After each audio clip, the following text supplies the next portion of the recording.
कर्जमाफीच्या मुद्द्यावरून प्रकाश आंबेडकर शेतकऱ्यांना मूर्ख का म्हणाले? खरंच शेतकरी मूर्ख आहेत का? याच्यावर आपण थोडक्यात बोलूयात. नमस्कार, मी ज्ञानेश्वर खरात पाटील. आपल्याला माहितीये अजित पवारांनी कर्जमाफी देण्याला विरोध केला अशा पद्धतीच्या बातम्या व्हायरल झाल्या आणि त्यानंतर अनेक नेत्यांना कर्जमाफी संदर्भात प्रश्न विचारण्यात आले. त्यापैकी एक म्हणजे वंचित बहुजन आघाडीचे अध्यक्ष आदरणीय प्रकाश आंबेडकर साहेब. त्यांना विचारलं की तुमचं शेतकरी कर्जमाफीवर मत काय, सरकार कर्जमाफी करेल का? तर त्यांनी थेट सांगितलं की शेतकरी हा मूर्ख आहे आणि मी शेतकऱ्याला मूर्ख का म्हणाल. पुढे ते असं म्हणाले की जे पेरलं तेच उगवतं.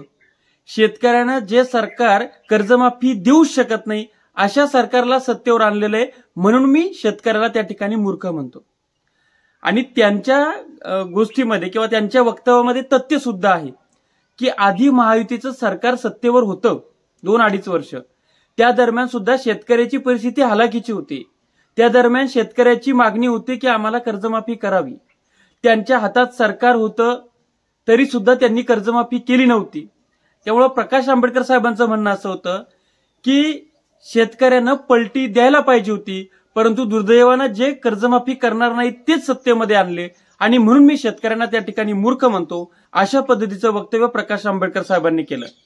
आणि शेतकऱ्याच्या भाषेत त्यांनी शेतकऱ्यांना सांगितलं की शेवटी जे पेराल तेच उगवत असतं, त्यामुळे आता कर्माची फळं भोगा. तुम्ही निसर्गाच्या विरोधात जाऊन जर गोष्टी करत असाल तर ते भोगावंच लागतं. अशा पद्धतीची त्यांनी प्रतिक्रिया दिली.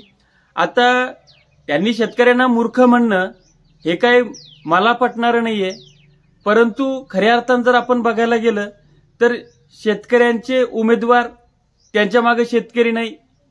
शेतकऱ्यांच्या एखाद्या गोष्टीसाठी कुणीतरी आंदोलन करतोय, त्याला सपोर्ट करायला शेतकरी नाही, परंतु जातीवरनं, धर्मावरनं, पक्षावरनं त्या ठिकाणी ज्या काही गोष्टी घडतात त्या ठिकाणी मोठ्या प्रमाणात शेतकरी हजर राहतो.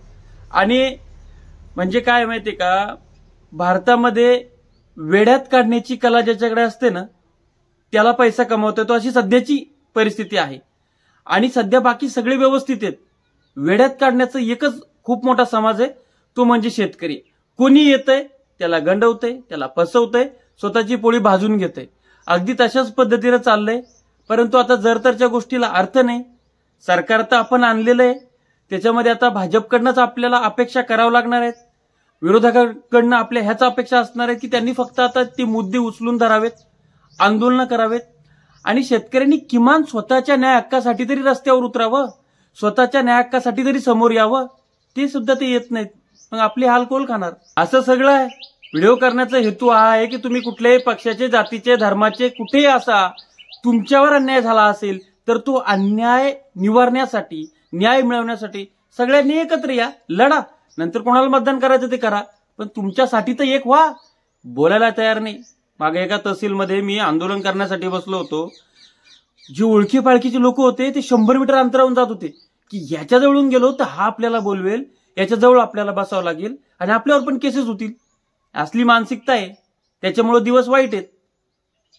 बदल करावा लागेल मानसिकतेमध्ये. आणि येणारी पुढची आपली पिढी जी आहे ना शेतकऱ्यांची, ती आता भोळी भाबडी असं वरतोंड करून यडपटासारखं ते नाही. आता निसर्गाची वाट पाहत शेतात राबणारा शेतकरी ते नकोय. आता आधुनिक तंत्रज्ञानावर शेती करणारा, स्वतःच्या शेतमालावर स्वतःची किंमत टाकणारा अशी पिढी जर निर्माण केली तरच या देशाचं नाव कृषीप्रधान असणार आहे आणि तरच हा देश आणि हा शेतकरी समाज टिकणार आहे, नाही तर वाटुळं होणार आहे. शेती माती संस्कृतीसाठी नवनवीन अपडेटसाठी चॅनल सबस्क्राईब करा, साईडला असलेलं बेल आयकॉन दाबा. धन्यवाद.